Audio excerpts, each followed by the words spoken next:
ওম শান্তি। আমাদের আজকের এই বিশেষ ডিপ ডাইভে যারা শুনছেন তাদের সবাইকে স্বাগত জানাচ্ছি। আজকে আমরা ধরুন প্রথমে একটা ছোট্ট উদাহরণ দিয়ে শুরু করি। হ্যাঁ, নিশ্চয়ই বলুন। ধরুন কাউকে আজ একটা খুব অদ্ভুত প্রস্তাব দেওয়া হলো। বলা হলো যে আপনার কাছে একটা ডুবতে বসা কোম্পানির কিছু মূল্যহীন একেবারেই বাতিল শেয়ার আছে, সেগুলো আমাকে দিয়ে দিন, আর এর বদলে আগামী ২১ বছর ধরে আপনাকে প্রতিদিন খাঁটি সোনা দেওয়া হবে। এটা তো কেউ হাতছাড়া করতে চাইবে না। একদমই তাই। শুনতে হয়তো একেবারে পাগলামি বা স্ক্যাম মনে হতে পারে, কিন্তু কোনো সুস্থ মস্তিষ্কের মানুষ এমন একটা ডিল তো ছাড়বে না। মজার ব্যাপার হলো, আমাদের আজকে সোর্স মেটেরিয়াল ঘাঁটতে গিয়ে ঠিক এমনই এক অবিশ্বাস্য ঐশ্বরিক চুক্তির কথা আমার চোখে পড়ল। হ্যাঁ, আর এই স্পিরিচুয়াল ইনভেস্টমেন্টের বিষয়টা সত্যি খুব গভীর। ঠিক বলেছেন। তো আজকে আমরা কেবল কিছু পুরনো আধ্যাত্মিক শব্দ বা থিওরি নিয়ে কথা বলবো না, বরং সম্পূর্ণ একটি নতুন দৃষ্টিভঙ্গি, যাকে বলে একটা প্যারাডাইম শিফট, সেটা নিয়ে আলোচনা করব। আর এই শিফটটা বোঝা খুব দরকার। আমরা তো প্রায়শই আধ্যাত্মিকতাকে কেবল ভক্তি, অন্ধবিশ্বাস বা কিছু রিচুয়ালের একটা বাক্সবন্দি বিষয় বলে মনে করি, তাই না? একদমই। মানুষ ভাবে এগুলো শুধু মন্দিরে যাওয়ার বিষয়। ঠিক। কিন্তু আজকে আমরা যে সোর্স বা মুরলি থেকে এই জ্ঞান মন্থন করতে চলেছি, তা মূলত একটি গভীর বিজ্ঞান। পবিত্রতা, ঐশ্বরিক সমর্পণ আর আমাদের প্রতিদিনের প্রতিটি কর্মের পেছনে আসলে কী ধরনের সূক্ষ্ম মেকানিজম কাজ করছে, আজ আমরা সেটাই ডিকোড করব। দারুণ। আর এই আলোচনা কিন্তু কোনো সাধারণ থিওরি ক্লাস নয়। আমার মনে হয় এই কনসেপ্টগুলো গভীরে বুঝতে পারলে আমাদের দৈনন্দিন জীবনের ছোট ছোট সিদ্ধান্ত নেওয়ার ধরনটাই পুরো বদলে যেতে পারে। ১০০% সত্যি কথা। তো চলুন মূল বিষয়ে ঢোকা যাক। আজকের সোর্সের শুরুতেই একটা অত্যন্ত কড়া চেক পয়েন্ট আমাদের সামনে তুলে ধরা হয়েছে। বলা হয়েছে যে আমরা সম্পূর্ণ পবিত্র হলেই ঈশ্বর আমাদের সমর্পণ স্বীকার করবেন। এখন এখানে আমার একটা বড়সড় খটকা লেগেছে। খটকাটা ঠিক কীরকম, একটু ভেঙে বলুন।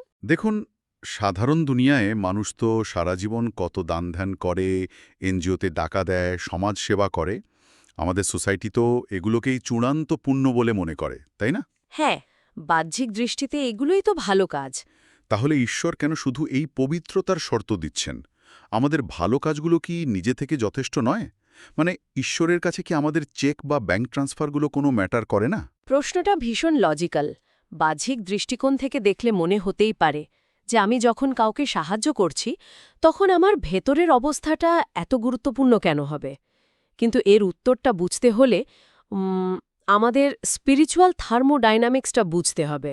স্পিরিচুয়াল থার্মোডাইনামিক্স আত্মার বিজ্ঞান? একদম। আচ্ছা, একটা সাধারণ উদাহরণ দিয়ে বিষয়টা পরিষ্কার করা যাক। ধরুন আপনাকে একদম রাজকীয় ৫৬ ভোগ পরিবেশন করা হলো। খাবারের গন্ধে চারপাশ ম ম করছে। উপকরণগুলো ভীষণ দামি। জিভে জ্বলানোর ব্যাপার। ঠিক, কিন্তু যে থালাটিতে খাবারটা দেওয়া হয়েছে, সেই থালাটা পুরোপুরি কাদামাখা, নোংরা এবং দুর্গন্ধযুক্ত। আপনি কি সে খাবারটা গ্রহণ করতে পারবেন? উফ, একেবারেই না।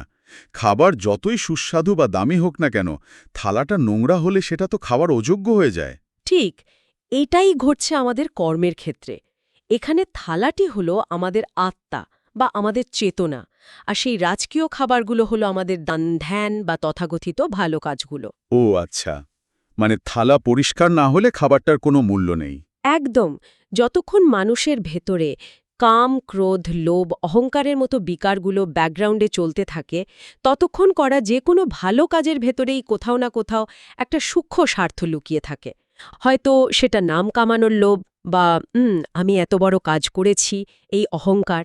বুঝতে পারছি। তার আপনি বলছেন বিকার থাকলে ভালো কাজের মধ্যেও আমাদের ইগো একটা খাদ তৈরি করে দেয়, সেই ট্রানজ্যাকশনটা আর পিওর থাকে না। একদম তাই। আর সেই কারণেই সোর্সে বারবার বলা হচ্ছে, ঈশ্বর শুধু বাহ্যিক বস্তু বা স্থূল কর্ম স্বীকার করেন না, তিনি দেখেন চেতনার স্তরটা কেমন। থালাটা পরিষ্কার হলেই তবে সমর্পণ বা স্যাক্রিফাইস সত্যিকারের সার্থক হয়। এই কাদামাখা থালার মেকানিজমটা সত্যি খুব পাওয়ারফুল। আর এই সমর্পণের বিষয়টা নিয়েই আমি শুরুতে ওই ডুবন্ত শেয়ার আর সোনার কনসেপ্টটা বলেছিলাম। মুরলিতে বলা হয়েছে যে আমরা সমর্পিত হলে ঈশ্বর আমাদের জন্য ২১ জন্মের জন্য সমর্পিত হন। হ্যাঁ, ওই ঐশ্বরিক চুক্তির ব্যাপারটা। ঠিক, আমি আমার এই কলিযুগের অকেজো, মূল্যহীন তন্মন ধন বা সময় ওই সুপ্রিম ব্যাংকের কাছে সারেন্ডার করছি আর তার বদলে একটা বিশাল রিটার্ন পাচ্ছি। ভীষণ সুন্দর একটা আধুনিক রূপক।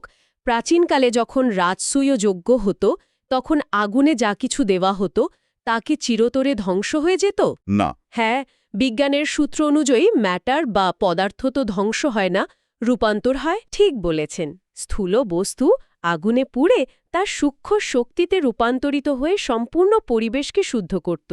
একইভাবে এই ঐশ্বরিক যজ্ঞের সমর্পণ মানে জীবন শেষ হয়ে যাওয়া বা সব হারিয়ে ফেলা নয়।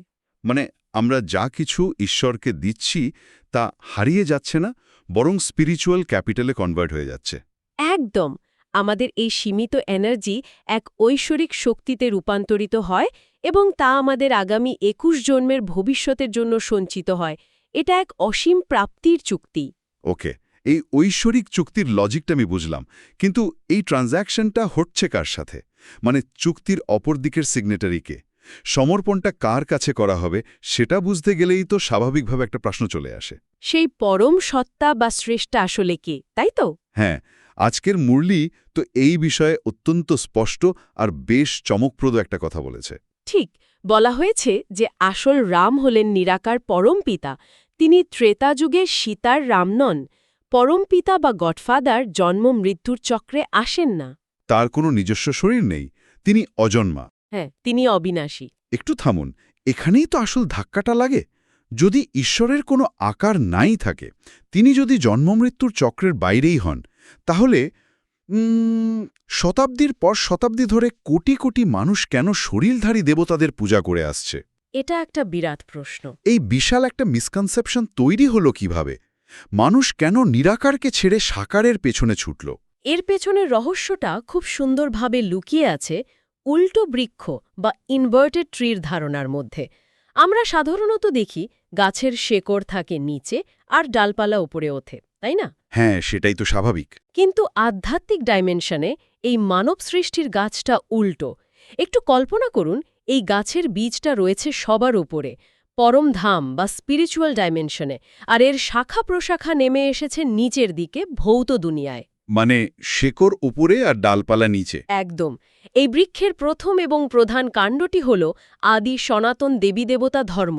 আচ্ছা, সোর্সেস এই আদি সময়টার আত্মাদের শতপ্রধান বলা হয়েছে।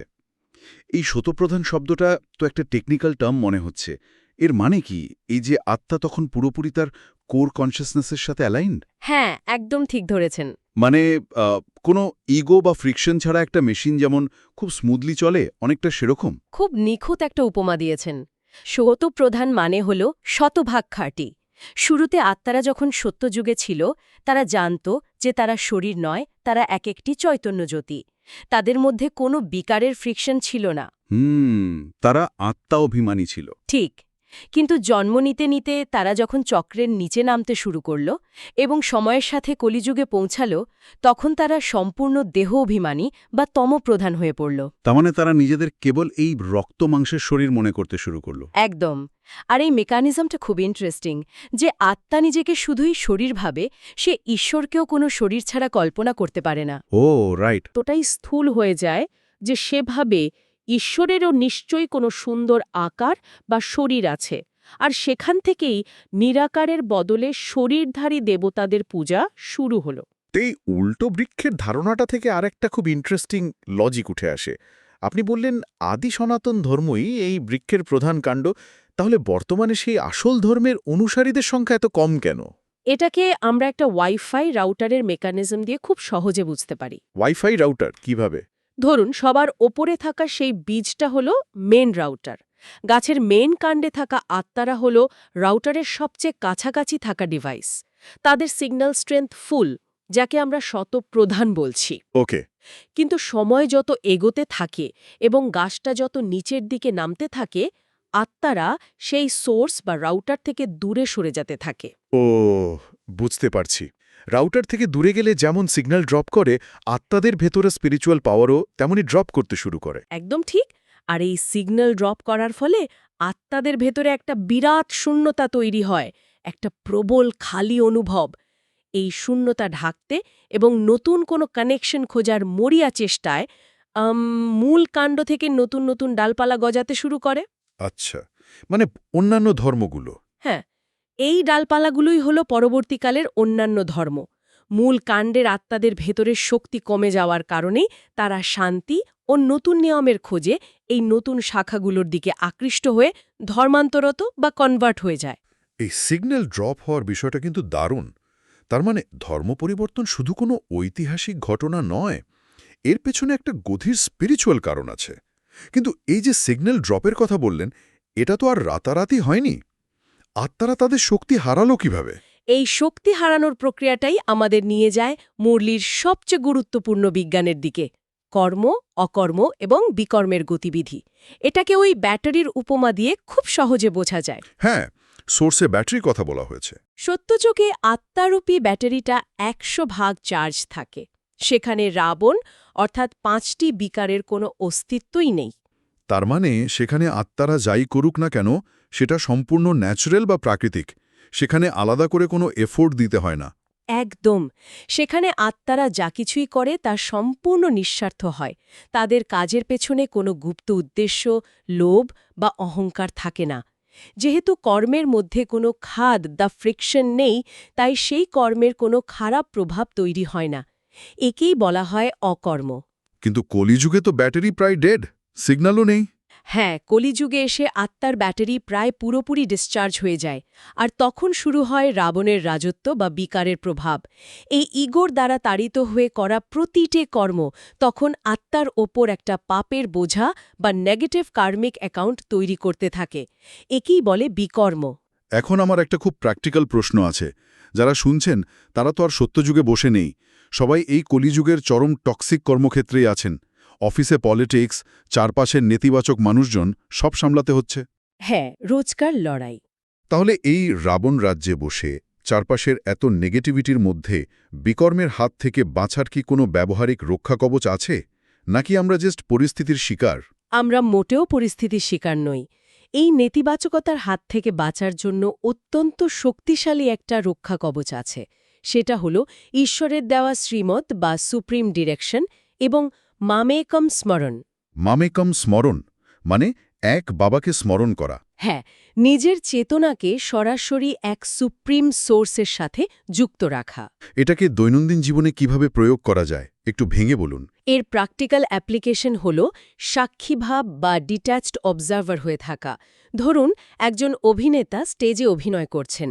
তিনি কাঁদছেন, হাসছেন, চিৎকারও করছেন, কিন্তু ভেতর থেকে তিনি খুব ভালোভাবে জানেন যে তিনি ওই চরিত্রটি নন। নাটক শেষ হলেই তিনি তার আসল পরিচয় ফিরে যাবেন। ঠিক তেমনি বুঝতে হবে এই শরীরের মাধ্যমে কর্ম করা হচ্ছে, কিন্তু ভেতরের সত্তাটি হল একটি চৈতন্য আত্মা। মানে একটা আধুনিক উদাহরণ দিয়ে বললে বিষয়টা অনেকটা হ্যাজম্যাট স্যুট পরার মতো।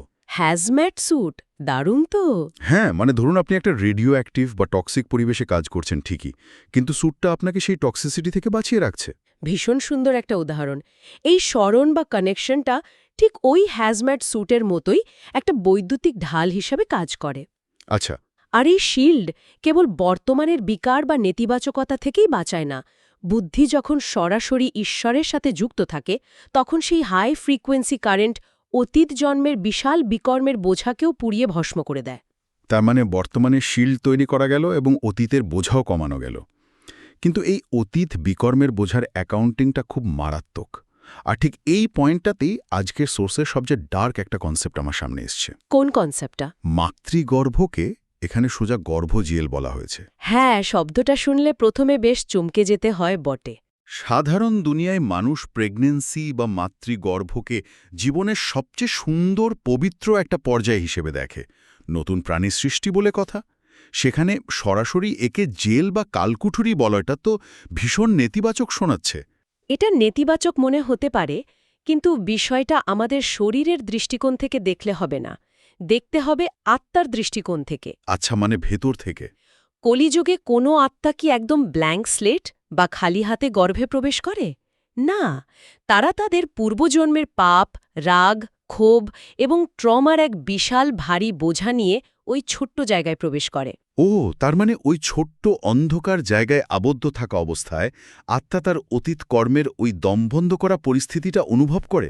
একদম ঠিক। স্পিরিচুয়াল মেকানিজম অনুযায়ী সেখানে তারা চরম বন্দিদশা, কষ্ট এবং পূর্বকর্মের একটা সূক্ষ্ম সাজা অনুভব করে, ঠিক যেন কোনো নিশ্ছিদ্র কালকুঠুরিতে বন্দী থাকা এক কয়েদি। যার নড়ার কোনো জায়গা নেই। হ্যাঁ, তাদের কাছে ওই ৯ মাস সময়টা একটা জেলের মতোই চরম যন্ত্রণাদায়ক। কিন্তু সত্যযুগের ক্ষেত্রে চিত্রটা কেমন হয়? সেখানেও তো জন্ম নেওয়ার প্রক্রিয়া থাকে, তাই না? সত্যযুগে পরিস্থিতি সম্পূর্ণ বিপরীত। সেখানে শতপ্রধান আত্মাদের কোনো নেগেটিভ কার্মিক অ্যাকাউন্টস থাকে না, তাই সেখানে গর্ভে থাকার সময়ে কোনো কষ্ট অনুভব হয় না। তারা শান্তিতে থাকে। একদম, আত্মারা সেখানে অত্যন্ত আরামে বিশ্রাম নেয়। সেই কারণেই সত্যযুগে গর্ভবাসকে কোনো জেল বলা হয় না, বরং বলা হয় আরামদায়ক গর্ভমহল বা রাজপ্রাসাদ। গর্ভজেল আর গর্ভমহলের এই পার্থক্যটা সত্যিই চোখ খুলে দেওয়ার মতো। আর এখান থেকে কিন্তু একটা দারুণ লজিক বেরিয়ে আসে। কোন লজিকটা? বলুন তো। ওই যে আপনি একটু আগে বলেছিলেন যে পরমপিতা জন্ম-মৃত্যুর চক্রে আসেন না, ঈশ্বর কেন মানুষের মতো জন্ম নেন না সেটা এবার পরিষ্কার হলো। ঠিক ধরেছেন। যেহেতু গর্ভবাস এই কলিযুগে একটি সাজা বা জেল খাটার মতো, তাই পরমপিতা শিব কখনোই মানুষের মতো কোনো মাতৃগর্ভে আসেন না। তিনি হলেন লিবারেটর বা উদ্ধারকর্তা। কারণ একজন উদ্ধারকর্তা যদি নিজেই গোলকধাঁধার ভেতরে বন্দী হয়ে যান, তাহলে তো তিনি আর কাউকে রাস্তা দেখাতে পারবেন না। একদম সঠিক লজিক, যে নিজে জেলে বন্দী সে অন্যকে কিভাবে মুক্ত করবে, তাই তাকে সম্পূর্ণ বাইরে থেকে আসতে হয়। তিনি প্রকৃতির আধার নেন। হ্যাঁ, তিনি প্রজাপিতা ব্রহ্মার শরীরে সাময়িকভাবে প্রবেশ করেন।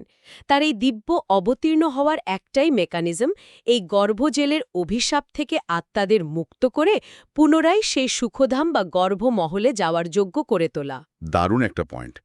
গাইড বাইরে থেকেই রাস্তা দেখাবেন। এতক্ষণ ধরে আমরা অনেক গভীর স্পিরিচুয়াল মেকানিজম নিয়ে আলোচনা করলাম। এবার একটু আমাদের রোজকার জীবনে ফেরা যাক। হ্যাঁ, প্র্যাকটিক্যাল অ্যাপ্লিকেশনটা খুব জরুরি। এই যে জ্ঞান আমরা জানলাম, এটা প্রতিদিনের ব্যস্ত জীবনে অ্যাপ্লাই করার উপায় কি? যারা প্রতিদিন সকাল থেকে রাত পর্যন্ত জাঁতাকলে পিষ্ট হচ্ছেন, তাদের জন্য জঙ্গল বা গুহায় না গিয়ে এই তন্মন ধনযজ্ঞে সফল হওয়ার আসল অর্থ কি? খুব সুন্দর প্রশ্ন। ধন সফল করার অর্থ এই নয় যে আপনার সমস্ত রোজগার এনজিওতে দান করে দিতে হবে বা সন্ন্যাসী হয়ে যেতে হবে। এর আসল অর্থ হল সম্পূর্ণ সত্যতা এবং ইথিক্সের সাথে উপার্জন করা। আর সেই ধনের একটা অংশ শুভ কাজে লাগানো। ঠিক, পজিটিভ ভাইব্রেশন ছড়ানোর কাজে লাগানো। আর তন বা শরীরকে সফল করা বলতে কি বোঝায়? এর অর্থ হল নিজের শারীরিক এনার্জি বা শক্তিকে সস্তা কাজে নষ্ট না করা। অন্যের ব্যাপারে গসিপ করা বা ফোনে ঘন্টার পর ঘন্টা স্ক্রোল করে সময় ও শক্তির যে অপচয় আমরা করি, সেটা বন্ধ করা। মানে শক্তিটাকে বাঁচিয়ে ভালো কাজে লাগানো।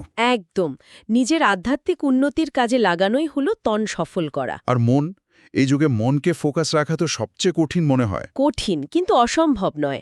মন সফল করার অর্থ হল সারাদিন ধরে নেতিবাচক চিন্তা, ভয় বা দুশ্চিন্তার বদলে ইতিবাচক এবং শান্তিময় মন্থন করা, মনের লাগামটা নিজের হাতে রাখা। এই মনের লাগাম রাখার প্রসঙ্গে আজকের সোর্সের একটা দারুণ স্লোগান চোখে পড়েছে।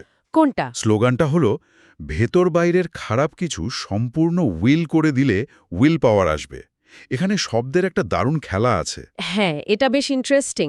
সাধারণ দুনিয়ায় উইল করা মানে তো সম্পত্তি অন্য কাউকে দিয়ে দেওয়া বা দানপত্র করে দেওয়া, কিন্তু এখানে এর অর্থটা সম্পূর্ণ অন্য মাত্রার। এই বিষয়টিকে আপনি কিভাবে দেখছেন? আমার মনে হয় এটাকে স্মার্টফোনের র্যাম ক্লিয়ার করার সাথে তুলনা করা যায়। স্মার্টফোনের র্যাম মানে ব্যাকগ্রাউন্ড অ্যাপস? হ্যাঁ, একদম। আমাদের মনের ভেতর রাগ, ভয়, ঈর্ষা বা লুকিয়ে রাখা দুর্বলতাগুলো ব্যাকগ্রাউন্ড অ্যাপ্লিকেশনের মতো সারাক্ষণ চলতে থাকে, আর এগুলো আমাদের এনার্জি বা ব্যাটারি ড্রেন করে দেয়। খুব সত্যি কথা। সাধারণত মানুষ এই দুর্বলতাগুলো লুকিয়ে রাখতে চায়, কিন্তু এখানে বলা হচ্ছে সেগুলো ঈশ্বরের কাছে সমর্পণ বা উইল করে দিতে। দারুণ উপমা। যখনই আমরা ওই নেগেটিভ ইমোশনসগুলোকে উইল করে দিই, মানে ফোর্স ক্লোজ করে দিই, তখন আমাদের প্রসেসিং পাওয়ার ফ্রি হয়ে যায়। আর ঠিক সেই শূন্যস্থানেই আত্মায় ঐশ্বরিক ইচ্ছাশক্তি বা উইল পাওয়ার এসে ভরে যায়। চমৎকার বিশ্লেষণ। আমরা ভাবি দুর্বলতা চেপে রাখলেই বুঝি আমরা শক্তিশালী, কিন্তু আধ্যাত্মিক বিজ্ঞান বলছে দুর্বলতা সোর্সের কাছে সমর্পণ করে দেওয়াই হলো আসল শক্তি অর্জন করা। আর এই শক্তি পেলেই আমরা মাস্টার নলেজফুল হতে পারি। হ্যাঁ, আর এই উইল পাওয়ার বা শক্তি অর্জনের মাধ্যমে আত্মা হয়ে ওঠে সত্যিকারের বিঘ্ন বিনাশক। বিঘ্ন বিনাশক, এই শব্দটা শুনলেই তো ভক্তিমার্গে গণেশের কথা মনে পড়ে যায়, সব বাধা বিপত্তি দূরকারী দেবতা। হ্যাঁ, কিন্তু সেই মহিমা আসলে আমাদেরই ভেতরের মহিমা। নলেজ বা জ্ঞান মানে শুধু কিছু তথ্য মুখস্থ করা বা বই পড়া নয়। আধ্যাত্মিক জ্ঞান হলো লাইট এবং মাইটের একটা পারফেক্ট ব্যালেন্স। এই লাইট আর মাইটের মেকানিজমটা একটু ভেঙে বলা যাক। লাইট মানে হলো স্পষ্টতা বা আলো। যখন জীবনে কোনো বড় বাধা বা ক্রাইসিস আসে, এই লাইট বা স্পিরিচুয়াল আন্ডারস্ট্যান্ডিং বুঝতে সাহায্য করে যে এটা কেবল আমারই অতীত কর্মের একটা হিসাব। অন্য কেউ এর জন্য দায়ী নয়। একদম, এই স্পষ্টতাই হলো লাইট। আর মাইট মানে হলো ইনার স্ট্রেংথ বা ভেতরের শক্তি। মানে কঠিন পরিস্থিতিতে রিয়্যাক্ট না করার শক্তি। ঠিক, নিজের শান্ত স্বরূপে স্থির থাকার শক্তি। এই লাইট আর মাইটের সমন্বয়েই একটা সাধারণ আত্মা হয়ে ওঠে সমস্ত বাধা অতিক্রমকারী প্রকৃত বিঘ্ন বিনাশক। সত্যি, আজকের এই আলোচনা আমাদের চিন্তার জগৎকে এক নতুন দিশা দিল। শুরু হয়েছিল ভেতরের কাদামাখা থালা পরিষ্কার করার মেকানিজম দিয়ে, যাতে সমর্পণ ঐশ্বরিক স্তরে পৌঁছায়। তারপর আমরা জানলাম কিভাবে নিরাকার সোর্স থেকে দূরে সরতে সরতে সিগন্যাল ড্রপ হলো। হ্যাঁ, আর মানুষ দেহধারী দেবতাদের প্রতি আকৃষ্ট হল। পাশাপাশি আমরা দেখলাম কিভাবে ব্যাটারি রিচার্জ করতে হবে, হ্যাজম্যাট স্যুটের মতো সাক্ষীভাব বজায় রেখে নেগেটিভ কর্ম থেকে বাঁচতে হবে। আর সবচেয়ে বড় কথা, নিজের ভেতরের ব্যাকগ্রাউন্ড অ্যাপগুলোকে উইল করে দিয়ে কিভাবে একজন সত্যিকারের বিঘ্ন বিনাশক হয়ে ওঠা যায়। একদম। আজকের এই ডিপ ডাইভ শেষ করার আগে আমি সবার জন্য একটি গভীর চিন্তার বিষয় রেখে যেতে চাই। আজ যে উল্টো বৃক্ষ বা ইনভার্টেড ট্রির কনসেপ্ট আমরা ডিসকাস করলাম, সেটা নিয়ে একটু শান্ত মাথায় ভেবে দেখুন তো। ভাবার মতোই বিষয়। যদি আমাদের সত্যিকারের শিকড় এবং শক্তির আসল উৎস উপরে সেই আধ্যাত্মিক মাত্রায় বা স্পিরিচুয়াল ডাইমেনশনে থাকে, তবে কি আমরা এই ক্ষণস্থায়ী ভৌত দুনিয়ার ঝরে পড়া মৃতপ্রায় পাতাগুলোকে একটু বেশি গুরুত্ব দিয়ে ফেলছি না? খুব সুন্দর একটা প্রশ্ন। মরীচিকার পেছনে ছুটতে গিয়ে কেবল বাইরের রূপ আর সম্পদের মোহে আমরা কি আমাদের আসল জীবনশক্তি থেকে দূরে সরে যাচ্ছি? এই বিষয়ে গভীরভাবে চিন্তা করবেন। ওম শান্তি। ওম শান্তি।